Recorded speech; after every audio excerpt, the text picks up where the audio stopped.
প্রাণ প্রাণে সোহে আনন্দ বসন্ত সমাগমে একিলা বন্যে পূর্ণ প্রাণ প্রাণে সোহে।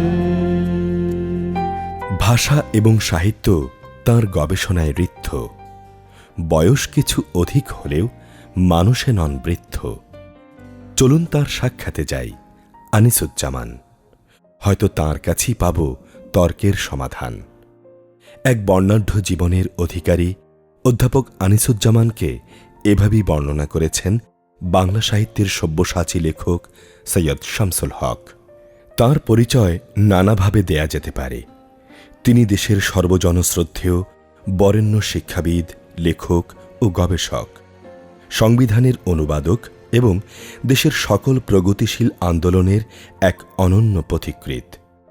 আবার তাঁকে জাতির বিবেক বা কণ্ঠস্বরও বলা যেতে পারে। 1937 সালের 18 ফেব্রুয়ারি অবিভক্ত ভারতবর্ষের কলকাতায় তাঁর জন্ম। পারিবারিক নাম আবু তৈয়ব মোহাম্মদ আনিসুজ্জামান। পিতা এটিএম মুয়াজ্জেম ছিলেন বিখ্যাত হোমিও চিকিৎসক। মা সৈয়দা খাতুন গৃহিণী হলেও লেখালেখির অভ্যাস ছিল তার। পিতামহ শেখ আব্দুর রহিম ছিলেন লেখক ও সাংবাদিক। 5 ভাই বোনের মধ্যে আনিসুজ্জামান ছিলেন চতুর্থ। আমি 6 বছর বয়সে কলকাতায় পার্ক সার্কাস হাই স্কুলে 3য় শ্রেণীর ছাত্র হিসেবে ভর্তি হয়েছিলাম। আমার পড়াশোনা প্রধানত দেখাশোনা করতো আমার মেজ বোন তৈমুন্নেসা।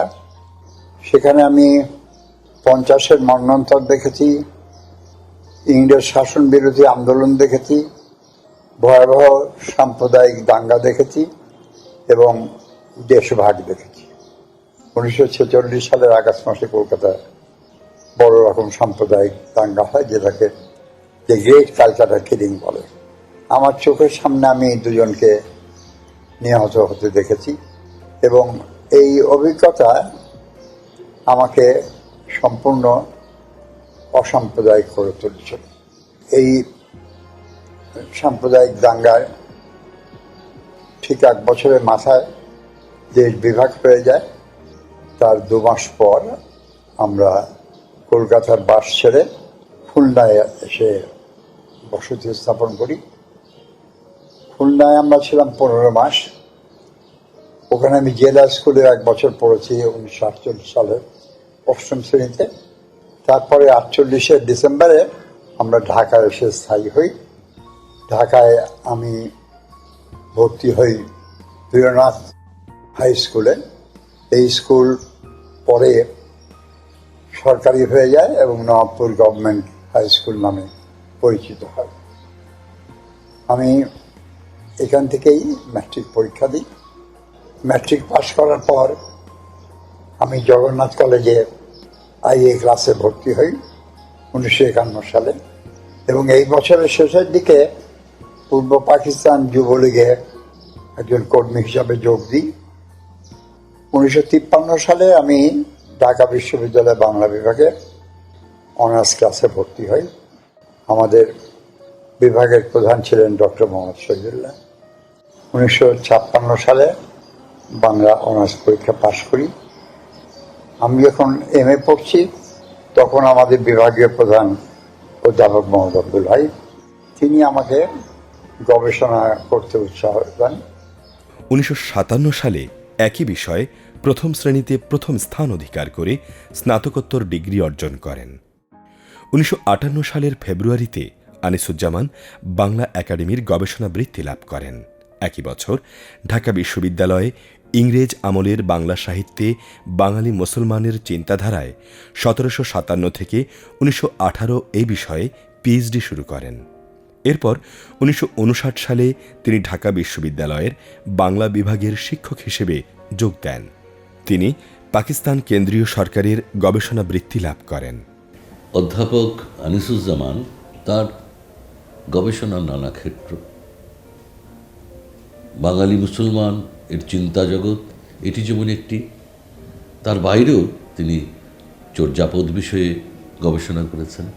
চর্যাপদের সমাজচিত্র অনুসন্ধান করে তিনি তাকে সূত্রাবদ্ধ করেছেন, বিশ্লেষণের আওতায় নিয়ে এসেছেন। তিনি বাংলা বিভাগে তখন 61 সালে সম্ভবত একটা বিশাল আকারে বাংলা সাহিত্য সংস্কৃতি সম্মেলন করলো বিভাগের ছেলেমেয়েরা, এবং তখনই কিন্তু আমরা খুব বড়োভাবে জানলাম যে বাংলা ভাষা, বাঙালির সংস্কৃতি, সঙ্গীত, এটা চর্যাপদের যুগ থেকে আজকের যুগ। প্রদর্শনীটাও সেরকমভাবেই হয়েছিল।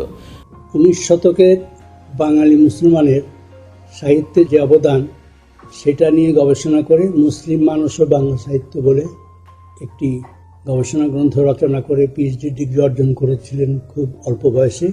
এবং সেটা যে কাজ করতে গিয়ে তিনি ওই সময়ে 100 বছরের বাঙালি মুসলমান সম্পাদিত পত্রপত্রিকার উপযুক্ত উদ্ধৃতি সহ সূচি সংকলন করেন, যেটা বাংলা একাডেমি থেকে বেরিয়েছিল।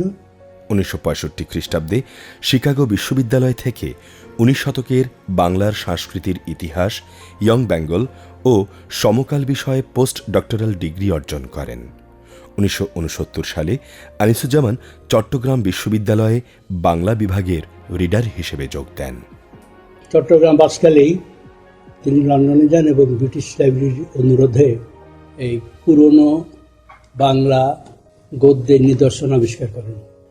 তিনি 18 শতকের শেষ দশক এবং 19 শতকের প্রথম দশকের প্রায় 2000 বাংলা চিঠি, যা এতকাল অজানা ছিল, সেগুলো ব্রিটিশ লাইব্রেরি থেকে উদ্ধার করেন এবং পাঠোদ্ধার করে British Sarkar factory correspondence and other Bengali documents নামে একটি গ্রন্থ প্রকাশ করে।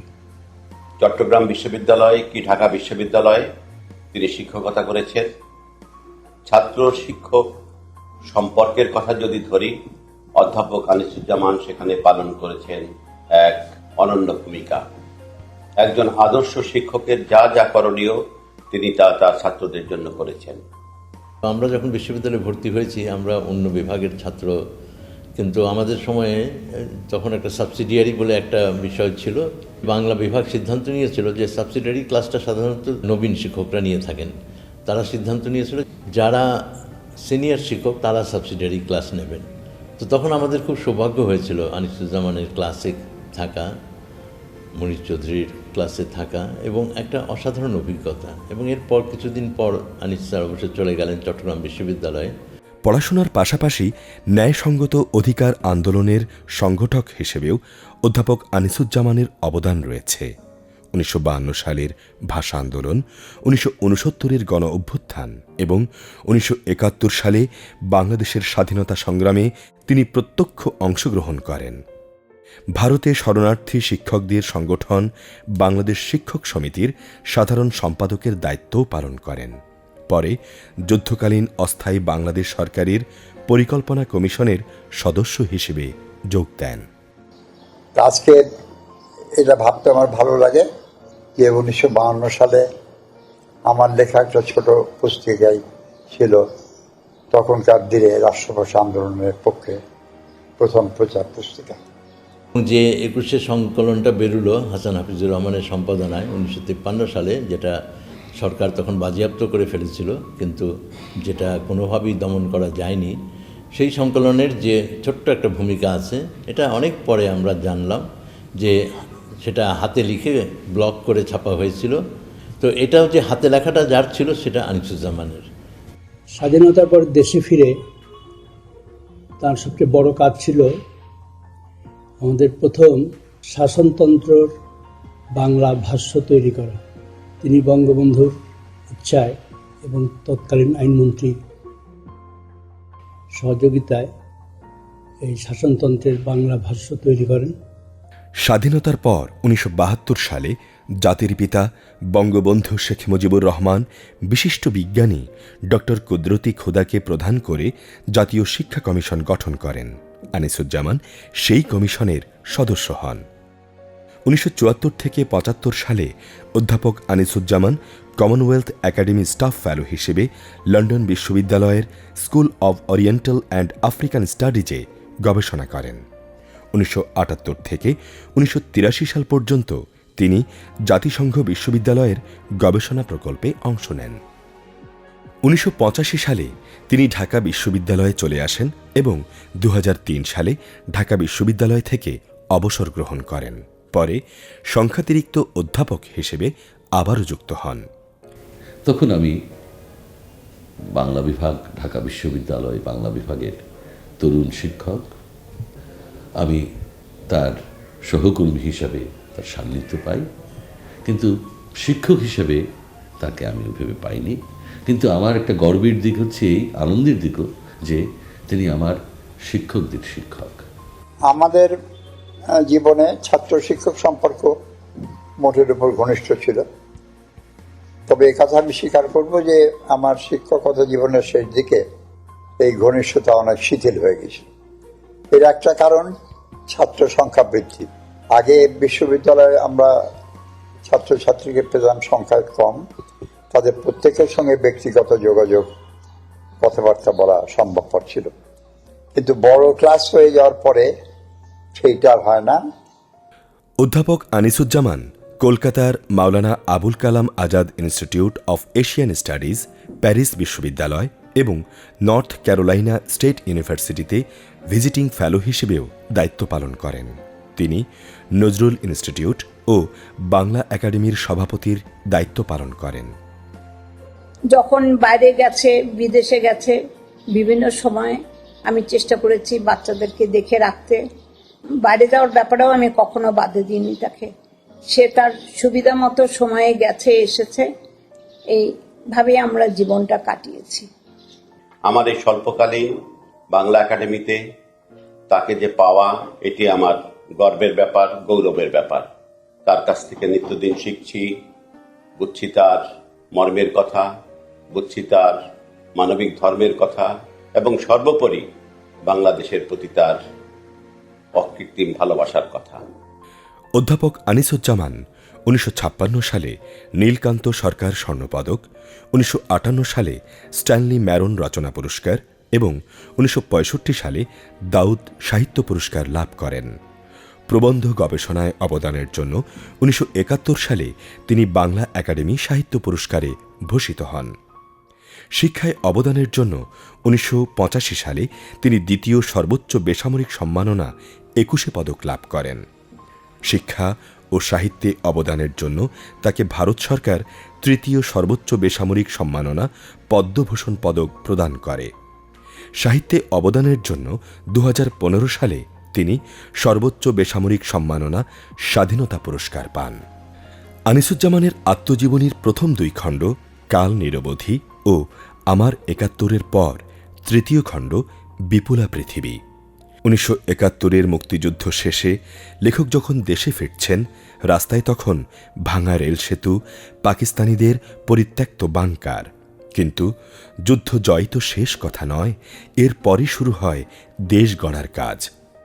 এই গ্রন্থটি ব্যক্তির জীবন ছাপিয়ে উপমহাদেশের সার্বিক ট্র্যাজেডির প্রতিচ্ছবি হয়ে উঠেছে। গ্রন্থটি সম্পর্কে বিশিষ্ট অধ্যাপক এবং লোকসংস্কৃতি গবেষক আবুল আহসান চৌধুরী মন্তব্য করেছেন, এ বই যেন দেশ, সমাজ, সংস্কৃতি, সমকাল সম্পর্কে অন্তরঙ্গ ভাষ্য।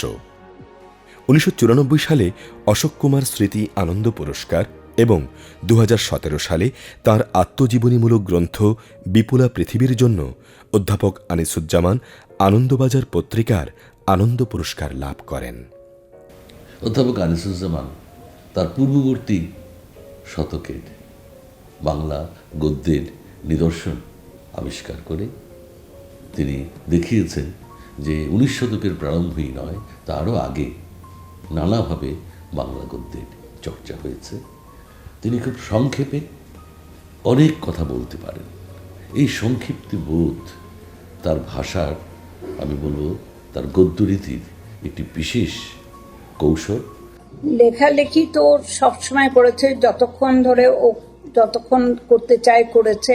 এটা থেকে যাতে কোনো সমস্যা না হয় সেদিকে আমি সর্বক্ষণ লক্ষ্য রাখার চেষ্টা করেছি। কতটুকু সফল হয়েছি জানি না। যখন তিনি তার গ্রন্থ রচনা করেন, পরিমিতিবোধ, ভাষা এবং বিষয়বস্তু নিয়ে তিনি সেটাকে অনন্য করে তোলেন। যখন তিনি শিক্ষকের ভূমিকায় থাকেন, তখন তার শিক্ষার পরিসরকে তিনি ব্যক্ত করেন তার ছাত্রদের ভেতরে বৈশ্বিক থেকে আন্তর্জাতিক পর্যায় পর্যন্ত। 2005 সালে রবীন্দ্রভারতী বিশ্ববিদ্যালয় থেকে অধ্যাপক আনিসুজ্জামান সম্মানসূচক ডিলিট ডিগ্রি এবং 2018 সালে কলকাতা বিশ্ববিদ্যালয় থেকে জগত্তারিণী পদক লাভ করেন। এছাড়াও নেতাজি সুভাষ মুক্ত বিশ্ববিদ্যালয় ও কাজী নজরুল বিশ্ববিদ্যালয় আসানসোল থেকে সম্মানিক ডিলিট লাভ করেন। 2018 সালের 19 জুন বাংলাদেশ সরকার তাকে জাতীয় অধ্যাপক হিসেবে নিয়োগ দেয়। দেশের বরেণ্য শিক্ষাবিদ ও সাহিত্যিক অধ্যাপক ডক্টর আনিসুজ্জামান সার্ক সাহিত্য পুরস্কার 2019-এও ভূষিত হয়েছেন। শিক্ষা সংস্কৃতির পাশাপাশি সমাজের বিভিন্ন সহিংসতার খবরে অধ্যাপক আনিসুজ্জামান উদ্বিগ্ন হয়ে ওঠেন। তিনি বলেন, আমার কাছে মনে হচ্ছে পারিবারিক গাঁথনিতে চরম শৈথিল্য দেখা দিয়েছে। পরিবার থেকে যে শিক্ষা নেয়ার কথা সে শিক্ষা সন্তানরা নিতে পারছে না। অভিভাবকদের মধ্যকার উদাসীনতাই এর প্রধানতম কারণ। বিভিন্ন সময় যখন সাম্প্রদায়িক নির্যাতনের ঘটনা ঘটেছে, আমি চেষ্টা করেছি অফিসস্থলে গিয়ে নির্যাতিত মানুষকে সান্ত্বনা দেওয়ার, তাদের সঙ্গে সহানুভূতি প্রকাশ করা এবং তাদের নির্যাতনের প্রতিবাদ করা। যুদ্ধাপরাধীদের বিরুদ্ধে যে বিচার, সেই বিচারালয়ে তিনি কাঠগড়ায় দাঁড়িয়ে সাক্ষী দিয়েছেন। যুদ্ধাপরাধীদের বিরুদ্ধে নির্ভয়ে তিনি কথা বলেছেন। আমার মনে আছে কালিয়াকৈরে যে হিন্দু সম্পত্তি এবং জীবনের উপরে যে আঘাত করা হলো, তিনি ছিলেন সেখানে নেতৃত্বে, আমরা তার সঙ্গে ছিলাম। এবং যখন এটা দেখি তখন মনে হয় যে এটা তো তিনি কবে থেকে এই কাজগুলো শুরু করেছেন। সেই 50-এর দাঙ্গা প্রতিরোধ থেকে বলা যায়, 64 দাঙ্গার বিরুদ্ধে তার দৃঢ় অবস্থান এবং পরে স্বাধীন বাংলাদেশে, এবং নানাভাবে তিনি চিহ্নিত হয়েছেন মৌলবাদীদের দ্বারা, তার বিরুদ্ধে অনেক রকম হুমকি দেওয়া হয়েছে, কিন্তু তিনি কারো বিরুদ্ধে যে কখনো কোনো বিদ্বেষ বাক্য উচ্চারণ করেছেন সেটা বলা যাবে না। তিনি সবাইকে ভালোবেসেছেন এবং যাদের মনে কালিমা আছে তারা যেন ওই কালিমা দূর করে সত্যিকারের মানুষ হয়ে উঠতে পারে, সেই তাগিদ নিয়েও চলেছেন। এই মুহূর্তে মনে হয় উন্নয়নের সঙ্গে বৈষম্য বেড়েছে। আশা করি সেই বৈষম্য দূর করা সম্ভবপর হবে এবং গণতান্ত্রিক প্রতিষ্ঠানগুলো এখন বেশ দুর্বল, সেগুলো অনেক শক্তিশালী হবে। আমি বাংলাদেশের ভবিষ্যৎ সম্পর্কে গভীরভাবে আশাবাদী এবং আমার মনে কোনো সন্দেহ নেই যে একদিন আমরা আমাদের সংবিধানে বর্ণিত রাষ্ট্র পরিচালনার মূলনীতিগুলো বাস্তবায়িত করে বাংলাদেশকে একটা গৌরবময় জায়গায় নিয়ে যাব।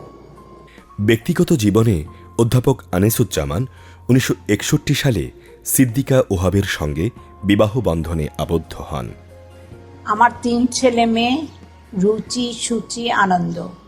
বড় মেয়ে ঢাকাতে, ছোট মেয়েও ঢাকাতে, ছেলে তো আমাদের সাথেই থাকে। তো এখন এরা যে যার পরিবার নিয়ে আছে, তারা যে যেমন যেটা পড়তে চেয়েছে সে সেটাই পড়েছে। বড় মেয়ে ইকোনমিক্সে পড়েছে, ছোট মেয়ে পাবলিক অ্যাডের ছেলে ফিন্যান্স অ্যান্ড ব্যাংকিংয়ে পড়েছে। আর আনিসুজ্জামান কখনো কারো উপরে কিছু চাপিয়ে দেয় না যে তোমাকে এটা বলতে হবে, এটা পড়তে হবে, এটা করতে হবে। টাকার প্রতি মানুষের এত আগ্রহ বেড়েছে, এটা খুব মানসিক কষ্ট দেয়। হ্যাঁ, আর এখন আমাদের প্রয়োজন একটা শিক্ষিত, সংস্কৃতিপূর্ণ মধ্যবিত্ত জীবনের খুব প্রয়োজন হয়ে পড়েছে। এইটা আমার বারবার মনে হচ্ছে। আসলে আমাদের শিক্ষা ব্যবস্থার বড় ত্রুটি এই যে সেখান থেকে আমরা মানবিক মূল্যবোধ শিখতে পারছি না। ফলে একটি ছাত্র পরীক্ষায় ভালো করছে কিন্তু দেখা গেল সে ভালো মানুষ হতে পারছে না। এটি আমাদের শিক্ষা ব্যবস্থার ত্রুটি। অনেকে বলেন যে আমরা শিক্ষার্থী তৈরি করছি না, পরীক্ষার্থী তৈরি করছে। তারা পরীক্ষায় ভালো করতে চায়, বাপ মারও তাই উদ্দেশ্য, শিক্ষকরাও সেইভাবে সাহায্য করেন। কোচিং ক্লাস অনবরত তাদের উপস্থিত থাকতে হয়। এইভাবে কিন্তু একটা প্রজন্ম গড়ে উঠতে পারে না। আমাদের মানবিকতার শিক্ষা এইটা যদি আমরা ছাত্রদেরকে না দিতে পারি, তাহলে শিক্ষা অনেকখানি বিফল করব। বাংলা ভাষা ও সাহিত্যের বরেণ্য কবি শামসুর রহমানের ভাষায়, আত্মভোলা নন তিনি, নন অচেতন সমাজের কল্যাণ কি অকল্যাণ বিষয়ে কখনো। যতদূর জানি দৃষ্টি তার সদা মানবের প্রগতির দিকে প্রসারিত।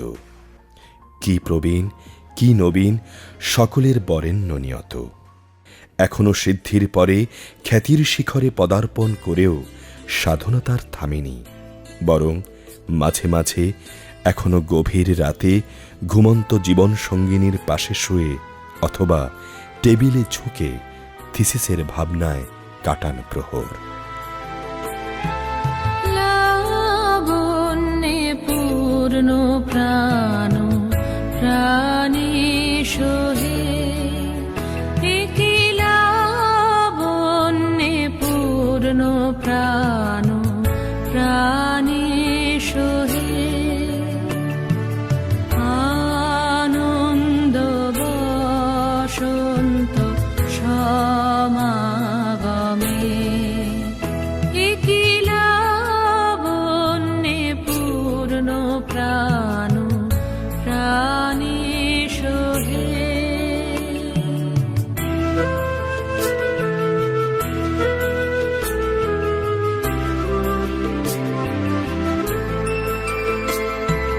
বিকশিত প্রীতি কুসুম হে, আনন্দ বসন্ত সমাগমে, বিকশিত প্রীতি কুসুম হে,